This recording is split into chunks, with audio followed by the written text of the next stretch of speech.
Assalamualaikum warahmatullahi wabarakatuh. Saya Henry Calvin, saya perwakilan dari kelompok 4, dan di sini juga saya akan menjelaskan dan teman-teman saya juga akan menjelaskan mengenai tugas karakter building. Nah, di sini kelompok 4 akan menjelaskan mengenai tema kemiskinan yang ada di Indonesia. Sebelum kita masuk ke pembahasan materi intinya, sebelumnya saya akan memperkenalkan anggota dari kelompok 4, yaitu ada saya dengan sendiri, Henry Calvin, Belovi Pasada, Yodi Sutrisno, Ikhlasno, Kemal Hakiki, Aditya Taufik Hidayat, Ayu Febrianti Putri, Selvi Dimodina, Sylvia Nur Alfisha. Ya teman-teman, yang kita tahu di Indonesia banyak sekali kemiskinan. Dan kemiskinan itu yang sudah tidak asing lagi kita dengar, yang ada di negara kita. Dan sebelum masuk ke pembahasan inti, saya serahkan untuk anggota saya yang akan menjelaskan. Silakan. Assalamualaikum warahmatullahi wabarakatuh. Selamat malam, saya Belovi Pasada. Di sini saya akan menjelaskan sedikit mengenai kemiskinan di Indonesia.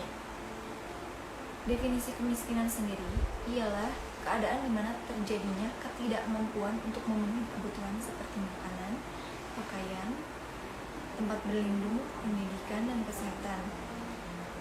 Kemiskinan dapat disebabkan oleh kelangkaan alat pemenuh kebutuhan dasar ataupun sulitnya akses terhadap pendidikan dan pekerjaan.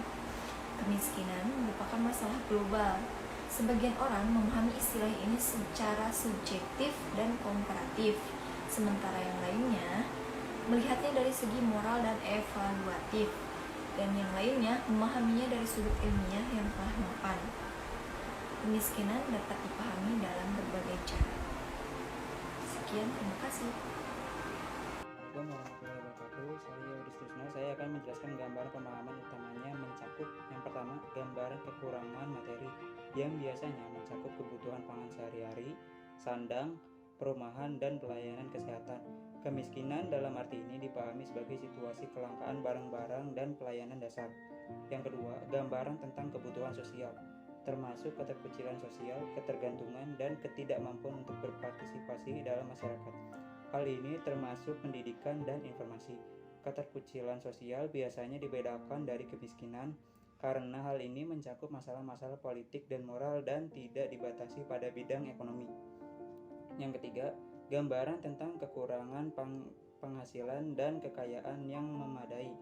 Makna memadai di sini sangat berbeda-beda melintasi bagian-bagian politik dan ekonomi di seluruh dunia. Penyebab kemiskinan. Masalah kemiskinan memang telah lama ada sejak dahulu kala. Pada masa lalu, umumnya masyarakat menjadi miskin bukan karena kurang pangan, tetapi miskin dalam bentuk minimnya kemudahan atau materi. Dari ukuran kehidupan modern pada masa kini, mereka tidak menikmati fasilitas pendidikan, pelayanan kesehatan.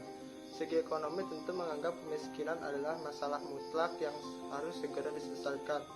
Di samping masalah lain yaitu ketimpangan pendapatan, strukturisasi pemerintahan, inflasi, defisit anggaran, dan lain-lain.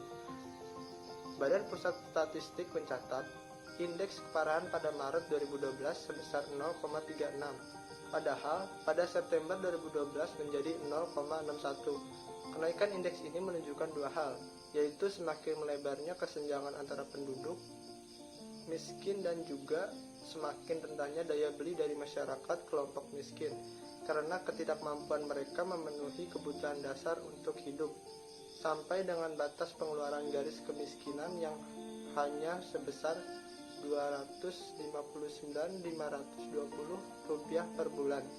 Kondisi penduduk miskin di wilayah pedesaan yang semakin parah ini tambah arif diakibatkan karena tingginya tingkat inflasi wilayah pedesaan, yakni 5,08% jika dibandingkan dengan inflasi nasional sebesar 4,3% selama tahun 2012. Dampak kemiskinan. Sekarang kemiskinan sudah memberikan dampak yang beraneka ragam, mulai tindak kriminal, pengangguran, kesehatan terganggu, dan masih banyak lagi.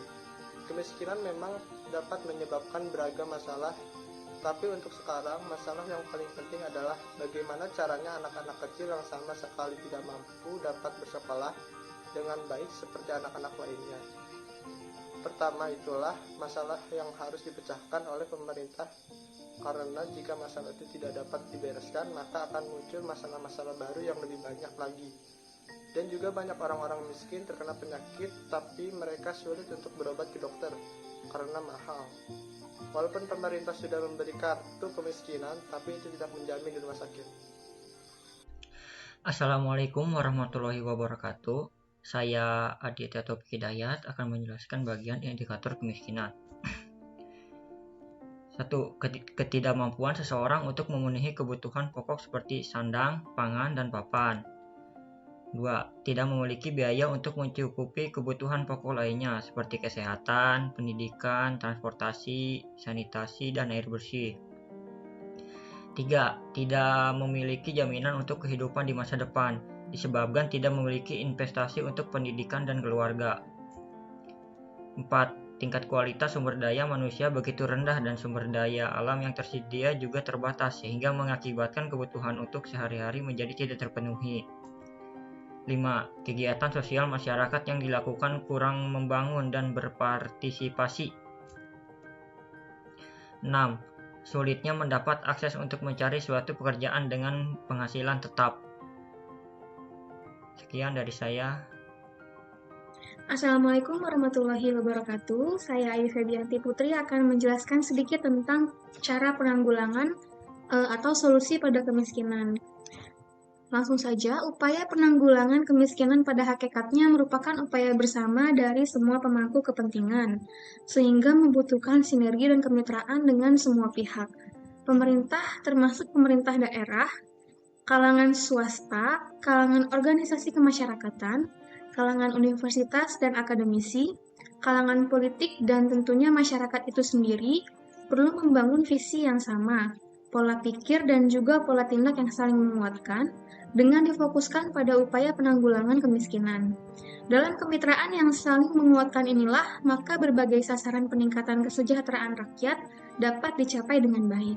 Pemerintah sangat mendukung setiap prakarsa dan inovasi yang dijalankan, serta dikembangkan oleh semua pihak dalam mendukung upaya peningkatan kesejahteraan rakyat ini. Assalamualaikum warahmatullahi wabarakatuh. Saya Selvi Dumodina di sini akan menjelaskan penulisan dari kelompok kami mengenai kemiskinan, yaitu orang-orang yang pekerjaannya kurang layak atau hasil dari kerjanya hanya dapat mencukupi kehidupan sehari-hari. Mau tidak mau bertahan dalam kondisi lingkungan yang kumuh dan tempat tinggal yang kurang layak. Sungguh fenomena yang sangat berbeda bagi bumi dan langit. Begitu banyak masyarakat yang kurang mampu dan miskin. Tetapi saya bertanya-tanya, apakah kemiskinan sebab dari pemerintah atau dari orangnya sendiri yang tidak mau bekerja keras untuk merubah kehidupannya yang lebih baik? Sudah banyak fakta yang membuktikan anak seorang yang kurang mampu dapat menjadi orang besar dengan berpenghasilan tinggi. Nah, jadi apa yang salah dengan kemiskinan? Memang tidak dapat dipungkiri bahwa Indonesia mempunyai banyak permasalahan terutama di bidang ekonomi. Adanya ketidaksesuaian antara pekerjaan dengan calon pekerja, lapangan pekerjaan yang sulit menjadi banyak timbulnya pengangguran sehingga timbul kemiskinan. Masalah yang lainnya yaitu kebutuhan pokok yang diberikan oleh pemerintah seperti pendidikan yang layak, layanan kesehatan, dan lain-lain. Banyak berita yang menyatakan bahwa anggaran yang seharusnya digunakan untuk pendidikan, layanan kesehatan, dan lainnya malah disalahgunakan oleh pemerintah. Anggaran yang begitu banyak yang merupakan hak rakyat malah untuk memuncitkan perut para jajaran pemerintah. Masyarakat kecil pun tidak dapat berbuat apa-apa. Mereka menjalani hidup dengan hanya memikirkan kelangsungan hidup tanpa memikirkan niat untuk bersekolah, membeli obat jika sakit yang ada hanya apakah besok bisa makan. Mungkin dari semua permasalahan tersebut membuat kemiskinan masih ada. Sekian, terima kasih. Baik, kembali lagi bersama saya. Di sini saya akan menjelaskan sedikit mengenai cara penanggulangan kemiskinan di Indonesia. Meskipun cara penanggulangan ini belum tentu bisa mengatasi kemiskinan, setidaknya cara penanggulangan ini dapat sedikit mengurangi adanya kemiskinan di Indonesia. Terima kasih.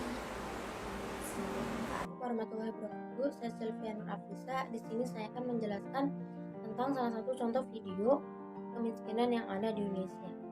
Yang berikut contohnya yang merekam penelitian di masa pandemi COVID-19 ini telah memukul perekonomian yang ada di Indonesia. Dampak yang paling besar dirasakan yaitu oleh penduduk dengan penghasilan rendah sampai dengan menengah. Menurut Badan Pusat Statistik atau BPS, mencatat jumlah penduduk miskin di Indonesia di masa pandemi COVID-19 ini semakin bertambah. Salah satu penyebab kemiskinan di Indonesia adalah penduduk di negara ini hanya menggantungkan pada mata pencaharian sektor pertanian yang dimana pada dasarnya sistem produksi yang digunakan masih berupa cara tradisional dan mayoritas dari masyarakat sering berperilaku apatis terhadap lingkungan. Dikutip dari Badan Pusat Statistik atau BPS, ada beberapa indikator kemiskinan, di antaranya salah satunya ketidakmampuan seseorang untuk memenuhi kebutuhan pokok, dan selanjutnya ada tidak memiliki biaya untuk memenuhi kebutuhan pokok, dan sebagainya.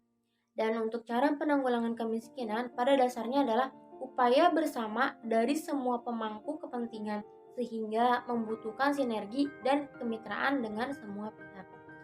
Sekian dari saya, terima kasih. Wassalamualaikum warahmatullahi wabarakatuh. Ya, terima kasih teman-teman kelompok 4 yang sudah menjelaskan sedikit mengenai tentang kemiskinan atau cara mengatasi kemiskinan di Indonesia. Dan sedikit ada penambahan dari saya tentang kesimpulan yang dipresentasikan dari kelompok kami, yaitu kemiskinan adalah keadaan di mana terjadi ketidakmampuan untuk memenuhi kebutuhan dasar seperti makanan, pakaian, tempat berlindung atau tempat tinggal, pendidikan, dan kesehatan. Teman-teman, kemiskinan dapat disebabkan oleh kelangkaan alat pemenuh kebutuhan dasar ataupun sulitnya akses terhadap pendidikan dan pekerjaan. Kemiskinan merupakan masalah global. Sebagian dari orang memahami istilah ini secara subjektif dan komparatif, sementara yang lainnya melihat dari segi moral dan evaluatif, dan yang lainnya lagi memahaminya dari sudut ilmiah yang telah mapan. Teman-teman, semoga apa yang dijelaskan oleh kelompok kami, yaitu kelompok 4, bisa menambah wawasan teman-teman dan juga menjadi wawasan kami sendiri. Mohon maaf apabila ada perkataan yang sulit dimengerti atau yang sulit dipahami, karena kita tahu manusia tidak luput dari kesalahan ataupun tidak ada yang sempurna. Yang sempurna itu hanyalah Tuhan yang Maha Esa. Terima kasih teman-teman yang senantiasa menonton dan menyimak presentasi dari kelompok kami. Semoga teman-teman dan Bapak diberikan kesehatan serta umur panjang. Terima kasih. Wassalamualaikum warahmatullahi wabarakatuh.